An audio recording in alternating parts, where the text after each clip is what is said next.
ওনার তেলাওয়াতটা অসাধারণ ছিল। তো উনিও একজন, এই তিনজনের একজন। আমি এই তিনজনের মাঝে 1 2 3 বললাম না, সবার মাঝে এই তিনজন সেরা, কিন্তু এদের মাঝে 1 2 3 না বলি, ঠিক আছে, কারণ এরা তিনজনই সুন্দর তেলাওয়াত করছে আলহামদুলিল্লাহ।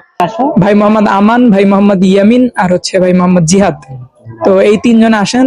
আর আমি পুরস্কার 3টা তোমাদেরকে দিচ্ছি, কেউ মন খারাপ করা যাবে না। তোমাদের মধ্যে কি কোনো মন খারাপ থাকলো? এটা কিন্তু তোমাদের এক সময় ভাবে দেখবে তোমাদের ভালোর জন্য কিন্তু করা হয়েছে। খেলতে গেলেও কিন্তু ওখানে সবাই সমান হয় না, খেলতে কিন্তু সবাই নামে মাঠে, সবাই পারে না, কিন্তু চেষ্টা করতে হবে। যদি পায় আমিও পাবো, চেষ্টা করতে হবে। চেষ্টার পক্ষ থেকে তাদেরকে একটি ডায়েরি আর একটি কলম আমরা তাদেরকে উপহার দিলাম। তোমার উপহারটা বা কি রকম লাগতেছে? ঠিক আছে, চেষ্টা করবে আরো ভালো কিছু করার। ঠিক আছে, যাও। ওয়ালাইকুম। তাদের তেলাওয়াতে আমি অনেক সন্তুষ্টজনক, সেই হিসেবে আমি তাদেরকে একটা পুরস্কার দিলাম। এই ভাইয়ের কোরআন তেলাওয়াতটা অনেক ভালো লাগছে, তা আমার পক্ষ থেকে তাদেরকে আমি সামান্য উপহার দিচ্ছি। ঠিক আছে, ঠিক আছে।